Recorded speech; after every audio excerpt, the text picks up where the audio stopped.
Have you ever felt like giving up? Like the world is against you, and every step forward feels like a battle?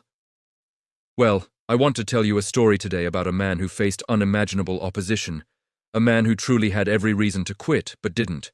His name was Paul, and his story is one of the most incredible accounts of perseverance, faith, and grit you will ever hear. This isn't just a history lesson. It's a blueprint for an unstoppable life. Before he was the great apostle Paul, he was Saul of Tarsus, a man who passionately persecuted the early Christians. He was on his way to Damascus to arrest more followers of Jesus when he had a dramatic encounter that changed everything. A blinding light from heaven, the voice of Jesus himself, and in that moment, Saul the persecutor became Paul the preacher. His life's mission was completely flipped upside down. From that day forward, he was on a new path, a mission to spread the gospel of Christ to the ends of the earth. And let me tell you, that path was anything but easy. Think about the toughest day you've ever had. Now imagine that day on repeat, but with life-threatening dangers thrown in. That was Paul's reality. He described his own experiences in his second letter to the Corinthians, and it reads like an action movie script. He says in 2 Corinthians chapter 11, verses 24 to 27, 5 times I received from the Jews the 40 lashes minus 1. 3 times I was beaten with rods. Once I was stoned. 3 times I was shipwrecked. I spent a night and a day in the open sea. I have been constantly on the move. I have been in danger from rivers, in danger from bandits, in danger from my fellow Jews, in danger from Gentiles, in danger in the city, in danger in the country, in danger at sea, and in danger from false believers. I have labored and toiled and have often gone without sleep. I have known hunger and thirst and have often gone without food. I have been cold and naked. Let's just pause and absorb that. Beaten with rods, whipped until he was nearly dead, stoned by an angry mob, and left for dead outside the city of Lystra. Can you imagine the physical pain, the emotional trauma? In Acts chapter 14, we read that after being stoned, the people dragged him out of the city, assuming he was dead. But as the disciples gathered around him, he got up and went back into the city. The very next day, he and Barnabas left for another town to continue preaching. That is an insane level of determination. What could possibly motivate someone to endure that and then get up and do it all over again? It wasn't just physical violence. Paul faced constant opposition. He was thrown in jail multiple times. One of the most famous stories is in Acts 16, where Paul and his companion Silas are in Philippi. They're severely flogged, thrown into the inner cell of a prison, and their feet are fastened in stocks. They're in excruciating pain, in the darkest part of the jail. So what do? Complain? Curse their fate? No. The Bible says that at midnight, Paul and Silas were praying and singing hymns to God, and the other prisoners were listening to them. Their praise was so powerful that an earthquake shook the prison, opened the doors, and broke everyone's chains. Their focus wasn't on their circumstances, it was on their God. And what about the shipwrecks? Paul was a prisoner on a ship heading to Rome when a violent storm hit. For 2 weeks, they were tossed around on the sea, with no sun or stars to guide them, losing all hope of being saved. But an angel appeared to Paul and told him not to be afraid, that God would spare everyone's life on board. Paul stood up and encouraged 276 terrified people, sharing his faith in God's promise.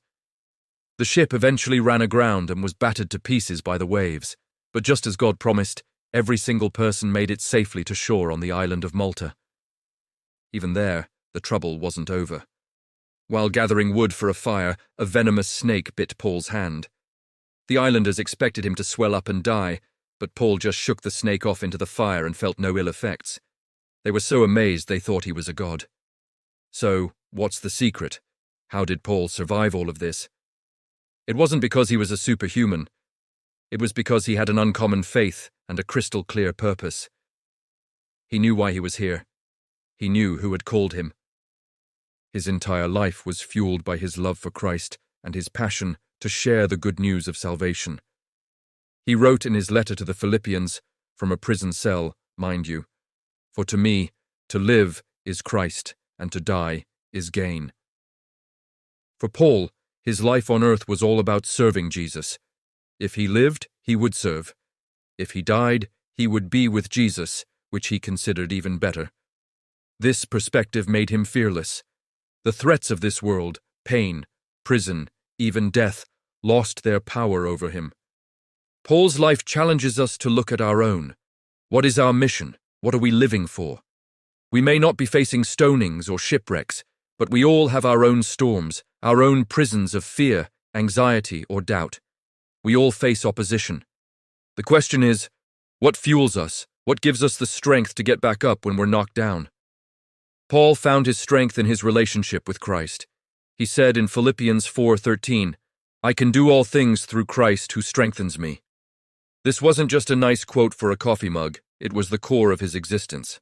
He wasn't relying on his own strength, his own intellect, or his own courage. He was drawing from a supernatural source. He was completely dependent on God's power working through him. This is the key that unlocks that same kind of grit in our own lives. So how can we apply this? First, we need to clarify our purpose. Like Paul, when we know our why, we can endure almost any how. If your goal is to be a great parent, a faithful friend, a person of integrity in your work, or to make a difference in your community, root that purpose in something bigger than yourself. For Paul, it was the gospel. For us, it can be our faith, our values, our love for others. Second, we need to shift our perspective. When Paul and Silas were in jail, they didn't see the walls of the prison. They saw an opportunity to worship. When Paul was shipwrecked, he didn't see a disaster. He saw a chance for God to show his power.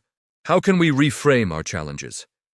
Can we see a difficult situation at work as a chance to develop patience and character? Can we see a personal struggle as an opportunity to deepen our faith and rely more on God? Third, we must never give up. Paul got up after being stoned. He kept preaching after being beaten. He kept trusting after being shipwrecked. Perseverance is not about never falling down. It's about getting up one more time than you fall. It's about taking that next step, even when you don't feel like it. That's faith in action. That is the grit that defined Paul's calling. Paul's story is a powerful reminder that our circumstances do not have to define us. Our past doesn't have to dictate our future. We can be transformed, just as Saul was. We can be empowered to live a life of purpose and courage, just as Paul did. His life screams a single message across the centuries. With faith in God, nothing is impossible. You can overcome your obstacles. You can survive your storms. You can fulfill your mission. So, I want to leave you with this challenge today. What is the stoning or shipwreck you're facing right now? What feels like an insurmountable obstacle?